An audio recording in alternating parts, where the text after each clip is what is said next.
नमस्कार साथियों, कैसे हैं आप सभी। उम्मीद करता हूं कि आप स्वस्थ होंगे, सुखी होंगे और आनंदित होंगे।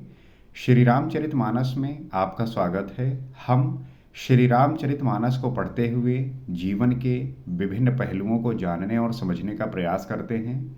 और ये ग्रंथ ऐसा है कि आपको जो है वो सब कुछ सिखाती है, क्योंकि अगर आपने जीवन के सारी चुनौतियों को बड़ी सहजता के साथ मैनेज किया और अगर उसे टैकल किया और अगर उसको सीख गए, तो आप जो है अपने जीवन को बेहतर तरीके से जी पाएंगे और समझ पाएंगे। अक्सर होता है कि हम जो है बहुत छोटी छोटी बातों को लेके परेशान हो जाते हैं, दुखी हो जाते हैं, लेकिन आपने कभी ये नहीं समझा कि आपके जीवन में जो है चुनौतियाँ सदैव ही बरकरार रहेंगी, हमेशा आएंगी। आप उठेंगे, आप जगेंगे, उसी के साथ ही जो है कोई नई चुनौती आपके सामने खड़ी होगी।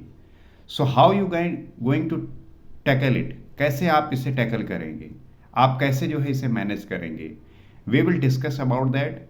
और इसके बारे में जितना हम समझेंगे उतने जो है तरीके, मेथड जो है हम जान पाएंगे। तो पिछले एपिसोड में हमने ये देखा कि किस प्रकार से जितने नगरवासी हैं सभी जो है वो कैकेयी को गाली दे रहे हैं कि पता नहीं कैसा वर मांग लिया है जिसकी वजह से राम को वनवास जाना पड़ रहा है। और इस वजह से राम जो है अब माता कौशल्या के पास गए हैं आशीर्वाद लेने कि मैं जो है वन को जा रहा हूं। आगे की कथा को गोस्वामी तुलसीदास जी किस प्रकार से प्रकट करते हैं, आइए देखते हैं और समझने का प्रयास करते हैं। लिखते हैं, रघुकुल तिलक जोर दो हाथा, मुदित माधुपद नायो माथा, दीन असीस लाई उर लीन्हे, भूषण बसन निछावर कीन्हे। रघुकुल तिलक श्री रामचंद्र जी ने दोनों हाथ जोड़कर आनंद के साथ माता के चरण में सिर नवाया। माता ने आशीर्वाद दिया, अपने हृदय से लगा लिया और उन पर गहने तथा कपड़े न्यौछावर किए। श्री रामचंद्र जी माता कौशल्या के पास पहुँचे, हाथ जोड़कर आनंद के साथ माता के चरणों में सिर नवाया और माता ने उन्हें आशीर्वाद दिया, हृदय से लगा लिया, उन पर जो है गहने और कपड़े न्यौछावर किए। जो आपकी माता होती हैं वो आपको सबसे ज़्यादा प्रेम करने वाली होती हैं, निस्वार्थ भाव से करती हैं, सदैव जो है आपके हित के लिए सोचती हैं। इसलिए जो है हमें अपने माता पिता का सम्मान पूरी श्रद्धा के साथ और आदर के साथ करना चाहिए, क्योंकि उनके सानिध्य में, उनके आशीर्वाद से हम सदैव ही अपने जीवन में एक वो सदैव पॉजिटिव एनर्जी आपके पीछे लगी ही होती है जो पुश करती रहती है कि आप जो है आपके बैकिंग में, आपके पीछे कोई है जो सहारा देने वाला है, आपको चिंता करने की आवश्यकता नहीं है। इस वजह से हम ये देखते हैं कि हमारे इस समाज में बहुत सारे ऐसे लोग होते हैं जो प्रेम के लिए गिड़गिड़ाते रहते हैं कि भैया हमको प्रेम दे दो, हमको प्रेम दे दो। यहाँ कोई प्रेम देने वाला नहीं है और ना ही आपको मिलने वाला है। तो बेहतर है कि प्रेम के लिए जो आवश्यकता है उसे प्राप्त करने की कोशिश करिए। प्रेम आपको तब मिलता है जब आपके पास शक्ति होती है, जब आपके पास बल होता है, जब आपके पास पावर होता है, तब जो है आपको प्रेम भर भर के मिलता है। तो प्रेम जो है मांगिए मत, प्रेम के लिए रिक्वेस्ट मत करिए, प्रेम का जो है भीख मत मांगिए, क्योंकि वो मिलेगा ही नहीं। और कितना भी आप गिड़गिड़ा लीजिए, कितना भी जो है परेशान हो जाइए, कुछ भी नहीं प्राप्त होने वाला। अपने आप को इस काबिल बना लीजिए, अपने आप को इस योग्य बना लीजिए कि प्रेम जो है आप पे बरसे। प्रेम फिर मांगना नहीं पड़ेगा, प्रेम जो है आपके ऊपर बरसेगा। तो किसी से नहीं गिड़गिड़ाना कि भैया हमका प्रेम नहीं करते, हमका पूछते नहीं ना। कोई क्यों पूछेगा आपको। तो जो उसके लिए रिक्वायरमेंट है, जैसे किसी भी चीज़ के लिए कोई बात रिक्वायरमेंट होती है, जैसे आपको मान लीजिए कि आर्मी में भर्ती होना है, तो उसमें जो है एक रिक्वायरमेंट होती है कि आपकी हाइट जो है लगभग 172 सेंटीमीटर होनी चाहिए, 170 सेंटीमीटर होनी चाहिए। तो ये जो चीज़ें हैं रिक्वायरमेंट, मतलब किसी चीज़ के लिए एक रिक्वायरमेंट क्राइटेरिया डिसाइड किया जाता है कि देखिए आपके पास अगर ये चीज़ है तभी आप जो है कर सकते हैं। जैसे कोई एग्ज़ाम होता है, उसमें ये रिक्वायरमेंट होती है कि आपका जो है या तो 10th पास होना ज़रूरी है, या 12th पास होना ज़रूरी है, या ग्रेजुएशन होना ज़रूरी है। उसी प्रकार से अगर आपको प्रेम पाना है तो उसकी जो रिक्वायरमेंट है वो है आपके भीतर बल हो, आपके भीतर शक्ति हो, पावर हो, कि आप जो है दे सकें, तब जो है आपको जाके प्रेम मिलेगा। गिड़गिड़ाने से, भीख मांगने से, रिक्वेस्ट करने से सिर्फ आपको जो है बदनामी मिलेगी, आपको जो है अपमान मिलेगा, उसके सिवा और को आपको कुछ मिलने वाला नहीं है। बार बार मुख चुंबती माता, नयन नेह जल पुलकित गाता, गोद राखि पुनि हृदय लगाए, श्रवत प्रेम रस पयद सुहाए।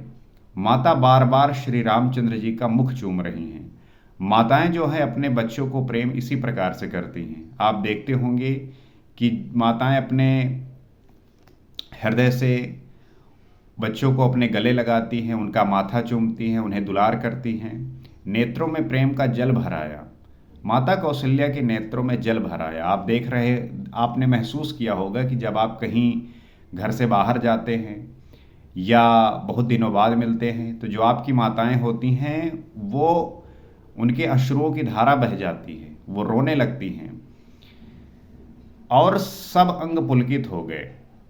श्री राम को अपने गोद में बैठाकर फिर हृदय से लगा लिया, सुंदर स्तन दूध बहाने लगी, खूब सारा जो है प्रेम किया, उनको जो है दुलारा, पुचकारा, जिस प्रकार से एक माता अपने पुत्र के साथ करती है। प्रेम प्रमोद न कछु कही जाई, रंक दनद पदवी जन पाई, सादर सुंदर बदन निहारी, बोल मधुर बचन महतारी। उनका प्रेम और महान आनंद कुछ कहा नहीं जाता। वो जो उस समय का दृश्य है वो प्रेम और महानता के आनंद के ऐसे क्षण हैं कि कोई भी जो है अगर वात्सल्य प्रेम देखना चाहे तो इससे बड़ा कुछ नहीं हो सकता। हम जब भी जो है वात्सल्यता की बात करते हैं, एक माता का अपने पुत्र के प्रेम की बात करते हैं, तो हम जो है माता कौशल्या और रामचंद्र जी के इस दृश्य को जो है प्रकट कर सकते हैं। ये जो है उदाहरण दे सकते हैं, उपमा दे सकते हैं। मानो कंगाल ने कुबेर का पद पा लिया हो। वो स्थिति ऐसी है कि जैसे कंगाल कोई व्यक्ति हो और उसे कुबेर का जो है पद मिल गया हो, ऐसी जो है वहाँ पे वो दृश्य बना हुआ है, वो दृश्य क्रिएट हुआ है। बड़े आदर के साथ सुंदर मुख देखकर माता मधुर वचन बोली। उसके बाद जो है माता कौशल्या श्री रामचंद्र जी से कह रही हैं कि कहौ तात जननी बलिहारी, कबहि लगन मुद मंगलकारी, सुकृत सील सुख सीव सुहाई, जन्म लाभ कई अवध अघाई। हे तात, माता बलिहारी जाती हैं, कहो वो आनंद मंगलकारी लग्न कब है जो मेरे पुण्य शील और सुख की सुंदर सीमा है और जन्म लेने के लाभ की पूर्णतम अवधि है। माता कौशल्या जो है ये बात पूछ रही हैं कि वो आनंद मंगलकारी लग्न कब है जो मेरे पुण्य शील और सुख की सुंदर सीमा है और जन्म लेने के लाभ की पूर्णतम अवधि है। ऐसा लग रहा है कि जैसे अभी माता कौशल्या को इस बात का पता ही नहीं है, अंदाजा ही नहीं है कि रामचंद्र जी वन को जाएंगे, यह राज तिलक होने वाला है। तो आगे देखते हैं, जेह चाहत नर नारी सब, अति आरत एहि भांति, जिम चातक चातकी त्रषति, वृष्टि शरद ऋतु स्वाति। जिस लग्न को सभी स्त्री पुरुष अत्यंत व्याकुलता से इस प्रकार चाहते हैं जिस प्रकार प्यास से चातक और चात की शरद ऋतु के स्वाति नक्षत्र की वर्षा को चाहते हैं, वो जो लग्न है उसको सभी स्त्री पुरुष अत्यंत व्याकुलता से इस प्रकार चाहते हैं जैसे कि प्यास से चातक और चात की शरद ऋतु के स्वाति नक्षत्र की वर्षा को चाहते हैं। हम जब किसी ऐसे क्षण को अपने जीवन में सदैव के लिए आत्मसात करना चाहते हैं तो यही चाहते हैं कि वो कितनी जल्दी आ जाए। आपके जीवन में बहुत ऐसे क्षण होते होंगे जिसमें आप सोचते होंगे कि वो कितनी जल्दी जो है हो जाए। तात जाऊ बल बेग नहाहूँ, जो मन भाव मधुर कछ खाहूँ, पितु समीप जब जायहु भैया, भाई बड़ी बार जाई बलि मैया। हे तात, मैं बलैया लेती हूँ, तुम जल्दी नहा लो और जो मन भावे कुछ मिठाई खा लो। भैया तब पिता के पास जाना, बहुत देर हो गई। माता बलिहारी जाती हैं। माता कौशल्या जो है वो यही बात कह रही है कि जाके जो है तुम नहा लो और कुछ जो है मिठाई खा लो। तब पिता के पास जाना, बहुत देर हो गई है। माता जो है बलिहारी जाती हैं। मुझे लगता है कि अभी जो है कौशल्या को इस बात का अंदाजा भी नहीं है कि क्या होने वाला है, इसलिए उन्हें लगता है कि राम का राज तिलक ही होगा। मातु बचन सुन अति अनुकूला, जन स्नेह सुरतरु के फूला, सुख मकरंद भरे श्रियमूला, निरखि राम मनु भंवर न भूला। माता के अत्यंत अनुकूल वचन सुनकर, जो मानो स्नेह रूपी कल्प वृक्ष के फूल थे, जो मुख रूपी पुष्प रस से भरे थे, श्री के मूल थे, ऐसे वचन रूपी फूलों को देखकर श्री राम जी का मन रूपी भंवरा उन पर नहीं भूला। यहां पे जिस प्रकार से श्री रामचंद्र जी के दशा का वर्णन किया गया है कि माता ने बड़े अत्यंत अनुकूल वचन से कहा, जो मानो स्नेह रूपी कल्प वृक्ष के फूल हों। कामनाएं पूर्ण होती हैं तो वो जो है बातें बहुत अच्छी लगती हैं, बड़े ही मन को सुख देने वाली होती हैं। और ऐसे सुख रूपी जो पुष्प रस से जो भरे हैं, ऐसे जो मूल हैं, ऐसे वचन रूपी फूलों को देखकर श्री राम जी का जो मन रूपी भंवरा है उन पर नहीं भूला। धर्म धुरीन धर्म गति जानी, कहु मातु सन अति मृदुबानी, पिता दीन मोहि कानन राजू, जहाँ सब भांति मोर बड़ काजू। धर्म धुरीन श्री रामचंद्र जी ने धर्म की गति को जानकर माता से अत्यंत कोमल वाणी से कहा। उसके बाद जो धर्म को धारण करने वाले हैं श्री रामचंद्र जी, धर्म की गति को जानकर माता से अत्यंत कोमल वाणी से कहा। क्या कहा? हे माता, पिताजी ने मुझको वन का राज्य दिया है, जहां सब प्रकार से मेरा बड़ा काम बनने वाला है। अब जो है प्रभु श्री रामचंद्र जी इस बारे में बता रहे हैं, कह रहे हैं कि पिताजी ने जो है मुझे वन का राज्य दिया है, जहां सब प्रकार से मेरा बड़ा काम होने वाला है। क्योंकि अभी जो है कौशल्या को इस बात का पता ही नहीं है कि कैकेयी ने जो है ये सारा स्वांग रच रखा था। आयसु देह मुदित मन माता, जेहि मुद मंगल कानन जाता, जन स्नेह बस डर पसी भोरे, आनंद अम्ब अनुग्रह तोरे। हे माता, तू प्रसन्न मन से मुझे आज्ञा दे, जिससे मेरी वन यात्रा में आनंद मंगलमय हो।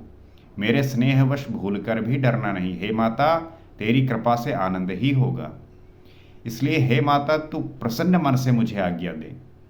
हमेशा पुत्र ये चाहता है कि वो जो भी काम करने जाए, कहीं भी जाए, उनकी माता जो है प्रसन्न हो और अपना आशीर्वाद जो है उन पर प्रकट करें। वो ये कह रहे हैं कि ऐसी आज्ञा दो, ऐसा आशीर्वाद दो कि मेरी वन यात्रा में सदैव आनंद और मंगल हो। मेरे स्नेहवश भूलकर भी जो है डरना नहीं। तुम्हारी कृपा से आनंद ही होगा। माताएं सबसे ज़्यादा परेशान होती हैं अपने बच्चों को लेके। उन्हें वो ये सोचती हैं कि हमारे बच्चे हमारे सामने नहीं हैं तो क्या होगा, कैसे खा पी रहे होंगे, कैसे रह रहे होंगे, क्या कर रहे होंगे। सबसे ज़्यादा जो है चिंता माताएं ही करती हैं। हालांकि उन्हें जो है ये समझना चाहिए कि बच्चे जो है रिस्पॉन्सिबिलिटी जब तक नहीं लेंगे कैसे सीखेंगे। जैसे आपने सीखा चुनौतियों को सामना करके, वैसे वो भी सीखेंगे। तो ज़्यादा चिंता करने की आवश्यकता नहीं है।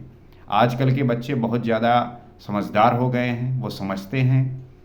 बस उन्हें जो है सही दिशा और सही जो है बातें सिखाएंगे तो उसका जो है वो ध्यान रखेंगे। बरस चारिदस विपिन बसी, कर पितु वचन प्रमाण, आई पाए पुन देखूं, मन जन करसि मलान।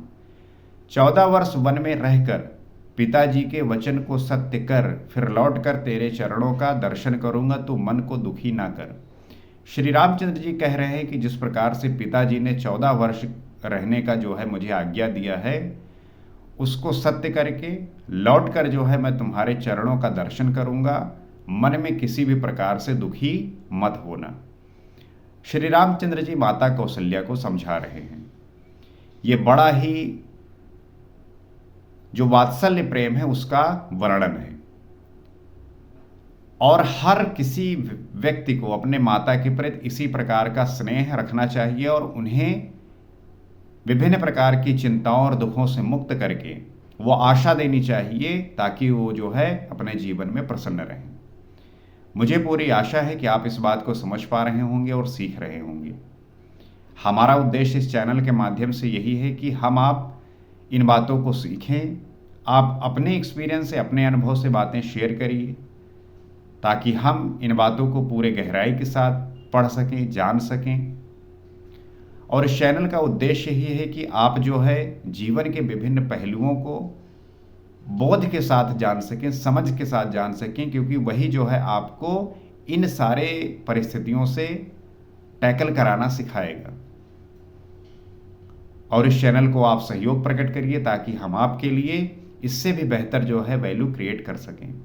तो आज इतना ही, अगले एपिसोड में आपसे फिर मुलाकात होगी। सीताराम।